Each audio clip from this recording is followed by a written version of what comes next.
Hello everyone, welcome back to our channel. मैं हूं आपका ऑनलाइन टीचर अंकित भैया। तो इस वीडियो में हम स्टार्ट करेंगे class 9 force and law of motion का रैपिड रिवीजन। यदि आपको डिटेल में वीडियो देखना है तो आप जाकर यूट्यूब पर सर्च कर सकते हो class 9 force and law of motion celestial study classes.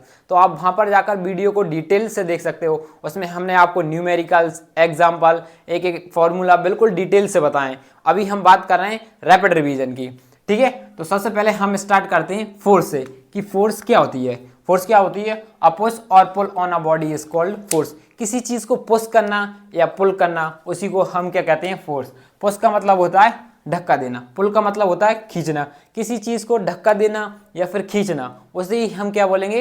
Force बोलेंगे। अब फोर्स की बात करते हैं हम अपनी एवरीडे एक्शंस में, डेली लाइफ में किस तरीके से फोर्स को यूज करते हैं। किसी चीज को हम पुश करते हैं तब फोर्स को यूज करते हैं। किसी पुलिंग मतलब किसी चीज को खींचते हैं, जब हम फोर्स का यूज करते हैं। लिफ्टिंग, किसी चीज को उठाते हैं तब भी हम एक तरीके से फोर्स का यूज करते हैं। अब आते हैं स्ट्रेचिंग, किसी चीज को स्ट्रेच करते हैं, उसमें भी हम किसका यूज करते हैं? फोर्स का। जैसे कि एक रबड़ बैंड है, उसे हम खींचते हैं तो एक तरीके से किसका यूज कर रहे हैं? हम फोर्स का यूज करते हैं। नेक्स्ट आता है ट्विस्टिंग। ट्विस्टिंग का मतलब होता है मरोड़ना, किसी चीज को मरोड़ते हैं, इस तरीके से मरोड़ते हैं तो उसी को हम बोलते हैं ट्विस्टिंग बोलते हैं। तो हम इसमें भी किसका यूज करते हैं? फोर्स का यूज करते हैं। प्रेसिंग, प्रेस का मतलब होता है दबाना, किसी भी चीज को हम दबाते हैं तो एक तरीके से प्रेस करते हैं, नीचे की तरफ का कंप्रेस कर रहा है, तो वहां पे भी हम किसका यूज करते हैं? फोर्स का। इतना समझ में आया कि फोर्स क्या होती है, ठीक है। अब हम बात करते हैं इफेक्ट ऑफ फोर्स। फोर्स के क्या क्या इफेक्ट होते हैं, यानी कि फोर्स के क्या क्या प्रभाव होते हैं, या फिर कह सकते हैं फोर्स क्या क्या कर सकती है, ठीक है। तो क्या क्या कर सकती है? A force can move a stationary object. अब हमारे पास कोई भी स्टेशनरी ऑब्जेक्ट है तो वो उसे मूव करा सकती है, कोई रुके हुए ऑब्जेक्ट को। यही बोला ना, a force can move a stationary object. जैसे कि हमारे पास कोई गाड़ी रखी हुई है, ठीक है, तो आप उसमें रेस दोगे, रेस दे रहा है, एक तरीके से आप इंजन क्या बना रहा है? पावर बना रहा है। तो पावर बना रहा है तो आगे गाड़ी हमारी आगे बढ़ने लगती है। तो ये भी कैसा है? कोई रुके हुए ऑब्जेक्ट को फोर्स क्या करती है? मूव कर सकती है। Next point, a force can stop a moving body. A force क्या करती है? किसी रुके हुए ऑब्जेक्ट को मूव करा सकती है। अ फोर्स कैन स्टॉप, रोक सकती है किसी भी मूविंग ऑब्जेक्ट को। अब देखो हमारी कोई सी गाड़ी चल रही है, अब एकदम से उसके ब्रेक लगा देंगे तो गाड़ी क्या हो जाएगी? रुक जाएगी। तो उसमें भी फोर्स का यूज किया ना, जब गाड़ी से हमने ब्रेक लगाए तो ब्रेक किससे लगाए? पैर से। तो पैर से हमने एक तरीके से फोर्स लगाई तो हमारी गाड़ी रुक गई, ठीक है। अब नेक्स्ट बात करते हैं, अ force can change the speed of a moving body. A force क्या कर सकती है? स्पीड चेंज कर सकती है किसी भी बॉडी चल रही हो उसकी। एग्जांपल की बात की जाए, अब देखो आप साइकिल चला रहे हो, पहले आप साइकिल स्लो चला रहे हो तो आप स्लो स्लो पैडल दे रहे हो, आपको स्लो स्लो फोर्स लगानी पड़ रही है पैडल में। अब आप तेज चलाओगे तो यहाँ पे स्पीड चेंज हुई, तेज चलाओगे तो आपको क्या करना पड़ेगा? और जोर से फोर्स लगाई, तो यहाँ पे भी क्या कर रहे हैं? फोर्स स्पीड को चेंज कर रहे हैं, ठीक है। नेक्स्ट है, a force can change the direction of a body. अब फोर्स क्या कर सकती है? किसी भी बॉडी का डायरेक्शन चेंज कर सकती है। अब किस तरीके से कर सकती है? मान लो एक साइड है बॉलर, दूसरी साइड के प्लेयर जो क्रिकेट खेल रहा है, क्रिकेटर, ठीक है। अब बॉलर बॉलिंग डालता है तो बैट्समैन क्या करता है? शॉट मारता है। तो बैट्समैन क्या कर रहा है? चेंज कर रहा है डायरेक्शन, क्या चेंज कर दे रहा है ना डायरेक्शन। तो फोर्स क्या कर सकती है? किसी भी बॉडी का डायरेक्शन चेंज करवा सकती है। अब नेक्स्ट वन से, अ force can change the shape of a body. A force क्या कर सकती है? किसी भी बॉडी का शेप चेंज कर सकती है। अब कहोगे आप शेप चेंज कैसे कर सकती है? अब कोई भी मेटल ले आओ, अब उसे हैमर से ठोकोगे तो वो थिन वायर में कन्वर्ट होने लगे, तो वहां पे क्या हो रहा है? शेप चेंज हो रहा है। अब देखिए आपके पास स्माइली बॉल होगी, अब उस स्माइली बॉल को जब हम दबाते हैं तो क्या होता है? उसका शेप चेंज होने लगता है। शेप कब? जब हम उसे प्रेस करते हैं। या फुटबॉल की बात करें, जब हम फुटबॉल को दबाते हैं तो उसका थोड़ा थोड़ा शेप चेंज होता है। क्यों हो रहा है? क्योंकि हम उसे प्रेस कर रहे हैं तो उसका शेप चेंज हो रहा है, ठीक है। अब इतना समझ में आएगा इफेक्ट। अब हम बात करते हैं टाइप ऑफ फोर्सेस। तो हमारे लिए दो टाइप्स की फोर्स पढ़ना है। वैसे तो हमारी बहुत टाइप्स की फोर्स होती हैं, बट मेरे लिए हमको दो टाइप्स की फोर्स पढ़ना है। पहला हो जाएगा बैलेंस्ड फोर्स, दूसरी हो जाएगी हमारी अनबैलेंस्ड फोर्स। बैलेंस्ड फोर्स क्या बोलती है? The if the resultant of all the forces acting on a body is zero. यदि जो हमारा रिजल्टेंट फोर्स, जितनी भी सारी फोर्स जीरो लग रही है, उनका रिजल्टेंट जीरो हो जाए तो हम उसे बोलेंगे बैलेंस फोर्स। मान लो ये हमारे पास एक ऑब्जेक्ट है, ठीक है, इस साइड से हम लगा रहे हैं फोर्स 10 न्यूटन की और इधर से भी लगा रहे हैं हम 10 न्यूटन की। तो ये एकदम से ये दोनों फोर्स सेम है तो ये दोनों आपस में कैंसिल हो जाएंगी। तो ये हमारी क्या हो जाएगी? रिजल्टेंट। रिजल्टेंट का मतलब टोटल फोर्सेस। ये इधर जैसे ये 1 फोर्स 2 फोर्स, ये टोटल फोर्स, या फिर बोल सकते हैं नेट फोर्स। इन दोनों का सम जीरो हो जाए तो हम क्या बोलेंगे? Balanced force. यदि इनका सम जीरो ना हो, जैसे कि हमने यहाँ पे लगा दी एक, यहाँ पे लगा दी हमने 20 न्यूटन की, तो एक लगा दी हमने यहाँ से 10 न्यूटन की, तो क्या है यहाँ पे? तो इसका मतलब जो ऑब्जेक्ट इधर है जो ज्यादा पावरफुल, तो हमारा ऑब्जेक्ट इधर को मूव करेगा कितने का? 10 न्यूटन से, क्योंकि ये 20 न्यूटन का था, तो इसको क्या बोलेंगे हम, अनबैलेंस्ड फोर्स बोलेंगे। इतना समझ में आया। तो अब हम बात करते हैं, अभी हमने फोर्स की बात में करी, तो अब हम लॉस ऑफ मोशन के बारे में बात करते हैं। तो पहले आप इसको नोट करो। तो अब हम बात करते हैं न्यूटन के फर्स्ट लॉ की। तो न्यूटन का फर्स्ट लॉ क्या बोलता है, a body remains in the state of rest और uniform motion in a straight line unless and until external force act on it. तो न्यूटन का फर्स्ट लॉ क्या बोलता है, यदि कोई बॉडी रेस्ट में है तो वो रेस्ट में ही रहेगी, यदि कोई बॉडी मोशन में है तो वो मोशन में ही रहेगी, जब तक हम उसमें एक्सटर्नल फोर्स अप्लाइड नहीं करेंगे। एग्जाम्पल के थ्रू समझाता हूँ। देखो हमारे पास ये ग्लास है और ये एक हमारे पास ये कॉइन है और हमारे पास एक ये पेपर है, ठीक है। अभी क्या है, हमारा ये दोनों रेस्ट में है। अब देखो मैं स्लोली मूव कर रहा हूँ तो दोनों मूव आ रहा है, क्योंकि अभी क्या है, इसके कांटेक्ट में। अब देखो मैं फास्ट मूव करूंगा तो क्या हो रहा है, ये पेपर आगे निकल गया, ये हमारा रेस्ट में, ये मोशन में था, लेकिन ये हमारा कॉइन किस में था, रेस्ट में। तो जो चीज़ रेस्ट में थी वो रेस्ट में ही रह गई, और जो चीज़ मोशन में थी अब वो मोशन में रह गई। फिर आप कहोगे ये कॉइन नीचे क्यों गिरा, देखो कॉइन नीचे इसलिए गिर गया ग्रेविटी के कारण, ठीक है। नहीं जो कॉइन अपनी रेस्ट स्टेट पे ही था और पेपर मोशन में था, तो वो मोशन के चक्कर में आगे निकलता गया है। तो यही कहता है हमारा फर्स्ट लॉ। यदि हमने उसमें एक्सटर्नल फोर्स अप्लाइड कर दी तो वो हम बात करेंगे न्यूटन के सेकंड लॉ में, ठीक है। फर्स्ट लॉ समझ में आया। अब हम बात करते हैं इनर्शिया के बारे में कि इनर्शिया क्या होती है। इनर्शिया क्या है, inertia is that property of a body due to which it resist a change in its state or rest or a uniform motion. तो इनर्शिया क्या होता है, इनर्शिया क्या होती है, किसी भी ऑब्जेक्ट की एक ऐसी प्रॉपर्टी होती है जो उसको उसी की स्टेट को चेंज करने से रोकता है। मतलब कि वो कहता है यदि कोई ऑब्जेक्ट मोशन में है तो वो मोशन में ही रहे, यदि कोई ऑब्जेक्ट रेस्ट में है तो वो रेस्ट में ही रहे। और ठीक है, समझ में आया। जो इनर्शिया का मतलब कि जैसे कि हमने ये एक्सपेरिमेंट किया था इसमें, तो ये कह रहा था, इसका मतलब था ये पेपर है वो पेपर मोशन में ही रहेगा और जो कॉइन है वो अपनी जगह किस पे था, रेस्ट में ही रहेगा। वो क्या है, इसी की एक प्रॉपर्टी है। किसकी, इसी की प्रॉपर्टी। इसलिए हम न्यूटन को फर्स्ट लॉ ऑफ मोशन को क्या बोलते हैं, इनर्शिया।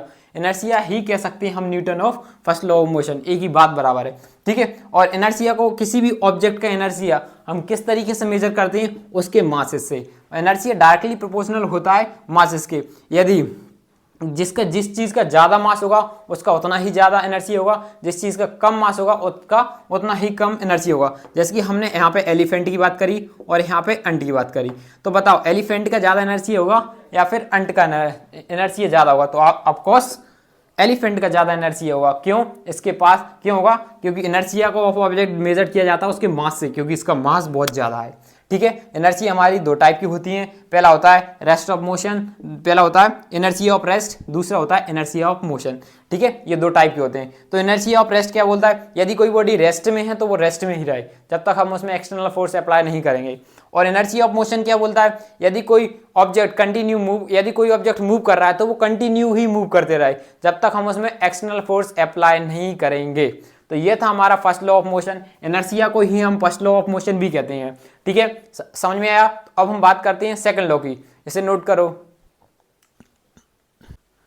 तो अब हम बात करते हैं न्यूटन के सेकंड लॉ की। बट न्यूटन के सेकंड लॉ से पढ़ने से पहले आपको ये पता होना चाहिए मोमेंटम क्या होता है, तभी आपको सेकंड लॉ अच्छे से समझ में आएगा। तो अब हम बात करते हैं मोमेंटम की, ठीक है। मोमेंटम को पढ़ने से पहले मैं आपसे एक क्वेश्चन पूछना चाहता हूं। देखो एक साइड है हमारा एलिफेंट और दूसरी साइड है हमारी अंट है। अब इन दोनों को हमारे लिए मूव कराना है, तो बताओ किसमें ज्यादा फोर्स लगाना पड़ेगी, किसमें लगाना पड़ेगी, एलिफेंट में, क्योंकि एलिफेंट का ज्यादा मास है इसलिए इसमें ज्यादा फोर्स लगाना पड़ेगी। यानी जिस चीज का ज्यादा मास होगा उसमें उतनी ही ज्यादा फोर्स लगाना पड़ेगी, ठीक है। ये पहला क्वेश्चन था। एक चीज और पूछना चाहता हूं मैं आपसे। देखो जब हम क्या करते हैं, देखो जब हम अपने हाथ से बॉल फेंकते हैं तो वो ज्यादा दूर नहीं जाती है, जब हम बैट से मारते हैं तो बहुत दूर तक बॉल चली जाती है। या फिर आप एग्जांपल ले लो फुटबॉल का, जब हम फुटबॉल को हाथ से फेंकते हैं तो वो कम दूर जाती है, जब उसी फुटबॉल को हम पैर से मारते हैं तो वो बहुत ज़्यादा दूर चली जाती है। क्यों, क्योंकि जब हम पैर से ज़्यादा फोर्स लगा रहे हैं इसलिए बॉल हमारी ज़्यादा दूर चली जा रही है। और जब हम ऐसे ही हम यह बोले थे, जब क्रिकेट से हाथ से फेंक रहे थे तो कम फोर्स लगा पा रहे थे, लेकिन बैट से ज़्यादा फोर्स लगा रहे थे इसलिए बहुत दूर तक बॉल जा रही थी। इसका मतलब क्या है, फोर्स डायरेक्टली प्रोपोर्शनल होती है वेलोसिटी की। ये डायरेक्टली प्रोपोर्शनल फोर्स मास, ये भी इन दोनों को हम किस तरीके से, फोर्स डायरेक्टली प्रोपोर्शनल mv ये लिख सकते हैं। और ये जो इन दोनों का इंपैक्ट है फोर्स और मास और वेलोसिटी का, इसी इंपैक्ट को तो हम बोलते हैं मोमेंटम। क्या, अब हम force directly proportional mass into velocity ना बोल के सीधा बोलेंगे इसको मोमेंटम। ये मास और वेलोसिटी का जो इम्पैक्ट आया है इसी को हम क्या बोलते हैं, मोमेंटम। यदि आपको और डिटेल में देखना है तो आप जाकर हमारी वन शॉट वीडियो देख सकते हो, उसमें सब डिटेल से बताया है। तो ठीक है, मोमेंटम क्या होता है, the product of mass and velocity is called momentum. Movement के अंदर क्या होती है, एक वेक्टर क्वांटिटी होती है, क्योंकि इसके पास वेलोसिटी है, वेलोसिटी के पास क्या होता है, डायरेक्शन भी होता है, तो इसके पास भी क्या होगा, डायरेक्शन। और वेक्टर क्वांटिटी का मतलब क्या है, जिसके पास डायरेक्शन भी और मैग्नीट्यूड भी। इसकी एसआई यूनिट की बात करें, देखो मोमेंटम को हम स्मॉल पी से डिनोट करते हैं, इस कैपिटल पी से नहीं, स्मॉल पी से। और इसकी एसआई यूनिट क्या हो जाएगी, मास को किस में लिखते हैं, केजी, वेलोसिटी को क्या लिखते हैं, मीटर पर सेकेंड स्क्वायर, इस तरीके से मीटर पर सेकंड। ठीक है, ये हो जाएगा हमारा, इतना आया समझे, मीटर पर सेकंड डिवाइडेड बाय सेकंड हो गया है। ओके, मोमेंटम आपको अच्छे से समझे। अब हम बात करते हैं सेकंड लॉ ऑफ मोशन की। तो मैं थोड़ा सा और आपको कुछ बताना चाहता हूँ। ये हमारे पास मान लो गाड़ी है, अब हमें इसका मोमेंटम चेंज करना है, तो हमें क्या करना पड़ेगा, आप कहोगे इसका मास चेंज कर दो, मूवमेंट नहीं, मास चेंज करेंगे तो क्या होगा, मास बढ़ जाएगा, मास चेंज नहीं होता। मास 2-3 आदमी और बैठा लेंगे तो मास चेंज नहीं होता, वो बढ़ जाता है, चेंज नहीं होता। तो इसका मतलब वेलोसिटी, मैंने बताया था ना कि वेलोसिटी हमारी कम ज़्यादा हो सकती है, हम वेलोसिटी को चेंज कर सकते हैं, मास कभी भी चेंज नहीं हो सकता। यानी कि मोमेंटम कब चेंज होगा, जब हमारी वेलोसिटी चेंज होगी। और वेलोसिटी कब चेंज होगी, जब हम किसी चीज़ से इसमें फोर्स लगाएंगे, फोर्स लगाएंगे तो इसकी स्पीड ज़्यादा कम होती है, तो क्या होती है, हमारी वेलोसिटी चेंज होती है। तो मतलब फोर्स से हमारी क्या होती है, वेलोसिटी चेंज होगी। इसका मतलब क्या होगा, फोर्स डायरेक्टली प्रोपोर्शनल हो जाएगी मोमेंटम की। क्यों, मोमेंटम कब चेंज हो रहा है, फोर्स चेंज हो रही है। मोमेंटम कब चेंज हो रहा है, जब वेलोसिटी चेंज हो रही है। वेलोसिटी चेंज होने की कब चेंज होगी, जब फोर्स। तो इसका मतलब वो जितनी ज़्यादा फोर्स लगाएंगे उतना ज़्यादा मोमेंटम चेंज होगा। तो यही बोला गया हमारे न्यूटन के सेकंड में, the rate of change of, क्या बोला, the rate of change of momentum, यहाँ पे मोमेंटम होगा, momentum is directly proportional to the applied force. हम जितना ज्यादा फोर्स देंगे उतना ही ज्यादा हमारा मोमेंटम चेंज होगा। तो यहाँ पे लगा force directly proportional to the rate of change of momentum. और रेट का मतलब क्या होता है, फिजिक्स में रेट का मतलब होता है डिवाइडेड बाय टाइम। तो हम लिख सकते हैं into change of momentum, change of momentum, ठीक है, अपॉन में डिवाइडेड बाय टाइम। चेंज का मतलब क्या होता है, फाइनल माइनस इनिशियल। तो force is equal to M final minus M initial, या लिख सकते और इसको ऐसे लिख सकते, F is equal to delta M upon में टी। ये भी चेंज का मतलब होता है, ठीक है, अपॉन में टाइम। तो फाइनल मोमेंटम, देखो मोमेंटम क्या होता है, मास इनटू वेलोसिटी। मोमेंटम के फाइनल, तो वेलोसिटी हो जाएगी फाइनल माइनस मोमेंटम, और ये यहाँ पे सॉरी, फाइनल वेलोसिटी को हम किससे लिखते हैं, v से, और इनिशियल वेलोसिटी को किससे लिखते हैं, u से, अपॉन में टाइम। तो यहाँ पे फोर्स मास कॉमन आ जाएगा, v माइनस यू अपॉन में t। तो यहाँ पे ये एक्सीलरेशन का फॉर्मूला बना m इंटू में ये आप डिटेल जाकर वन शॉट में दे सकते हो, ये हमारा रैपिड रिवीजन है, ठीक है। तो यहाँ से फोर्स का फॉर्मूला निकल गया, मास इंटू में एक्सीलरेशन। अब फोर्स की एसआई यूनिट हो जाएगी हमारी न्यूटन, ठीक है, जिसको n से भी डिनोट कर सकते हैं। आई होप इतना समझे, एसआई यूनिट क्या हो जाएगी, न्यूटन, और ये हमारी एक वेक्टर क्वांटिटी हो जाएगी, आप लिख लेना वेक्टर क्वांटिटी, ठीक है। तो ये था हमारा न्यूटन का सेकंड लॉ। तो अब हम बात करते हैं इसके थर्ड लॉ की। अब हम बात करते हैं न्यूटन के थर्ड लॉ की। न्यूटन का थर्ड लॉ क्या बोलता है, every action has equal and opposite reaction. हर एक एक्शन का इक्वल और अपोजिट रिएक्शन होगा। कहने का मतलब ये है, ये मान लो पहली बॉडी है, पहली बॉडी लगा रही है दूसरी बॉडी पर सम फोर्स, कुछ फोर्स लगा रही है, तो वो दूसरी वाली बॉडी भी सेम फोर्स लगाएगी पहली वाली बॉडी पर। क्या, मान लो ये हमारे पास एक ऑब्जेक्ट है, ये दूसरा ऑब्जेक्ट है, पहला ऑब्जेक्ट इस पर फोर्स लगा रहा है मान लो 10 न्यूटन की, तो दूसरा ऑब्जेक्ट भी इस पर फोर्स लगाएगा 10 न्यूटन की। कहने का मतलब ये, जब आप दीवार में मुक्का दोगे, क्या, जब आप दीवार में मुक्का दोगे तो आपको दर्द क्यों होता है, क्योंकि उतना ही वापस आपको रिएक्शन मिलता है, जितनी जोर से आप देते हो उतना ही जोर से आप में लगता है, ठीक है। तो ये था हमारा न्यूटन का थर्ड लॉ, समझ में आया। अब देखो, ये तो हमने थर्ड लॉ के बारे में बताया था। एग्जांपल्स की बात कर लो, जब आप स्विमिंग करते हो, आगे स्विमिंग करते हो, आप जितनी स्पीड से पानी को पीछे ढकेलते हो उतनी स्पीड से आप क्या करते हो, आगे को जाते हो। तो इसी की, ये किसका एग्जाम्पल है, ये भी तो इसी का एग्जाम्पल हुआ कि नहीं हुआ, ठीक है। तो ये था, और भी आपको और भी एग्जाम्पल लिख सकते होगे, जो भी, जैसे कि रॉकेट का है, रॉकेट जितनी वो नीचे गैसेस छोड़ता है, जितना नीचे प्रेशर लगता है वो उतना ही ऊपर उड़ता जाता है। बलून की देखो, हम बलून में क्या, जितनी तेजी से हवा निकलती है उतनी तेजी से वो आगे बढ़ता चला जाता है, ठीक है। और मैं थोड़े से सेकंड, जैसे कि सेकंड लॉ के कुछ एग्जाम्पल्स की बात कर लेते हैं, ठीक है। अब सेकंड लॉ के हम क्या क्या एग्जांपल्स दे सकते हैं, देखो एग्जांपल वॉलीबॉल की बात करें, जब हम वॉलीबॉल को इस तरीके से मारते हैं, मारते हैं। अब देखो जितना हम ज्यादा अपना हाथ पीछे ले जाएंगे उतनी ही ज्यादा फोर्स से मार सकते हैं। यहाँ पे क्या लगा, जितना टाइम लगेगा उतनी ज्यादा फोर्स होगी, जितना ज्यादा टाइम होगा उतनी ही ज्यादा फोर्स होगी। अब जैसे कि बात करते हैं, अब एक एग्जांपल और है, मान लो ये एक फ्लोर है, न्यूटन के सेकंड लॉ के एग्जांपल दे रहा हूं, मैं देना भूल गया था, ठीक है। अब देखो नीचे हमारा हार्ड ग्राउंड है, यहाँ पे हमने कुछ स्पॉन्ज के गद्दे बिछा दिए, तो बचाओ इन दोनों में से किस में ज्यादा लगेगी। देखो ये जब फ्लोर से नीचे गिरेगा ऑलमोस्ट मर जाएगा, हड्डी बड्डी टूट जाएगी। इसकी हड्डी क्यों नहीं टूटेगी, देखो जब ये नीचे आएगा ना तो एकदम से इसकी वेलोसिटी जीरो हो जाएगी।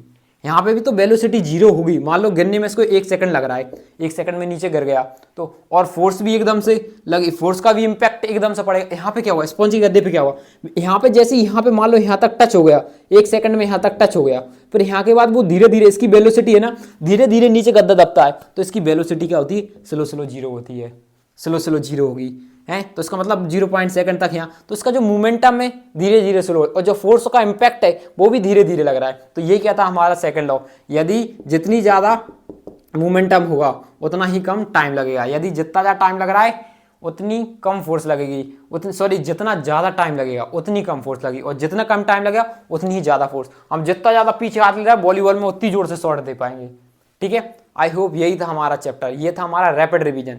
यदि आपको वीडियो अच्छी लगी हो तो लाइक कीजिए, सब्सक्राइब कीजिए। थैंक यू फॉर वॉचिंग, मिलते हैं आपको नेक्स्ट वीडियो में।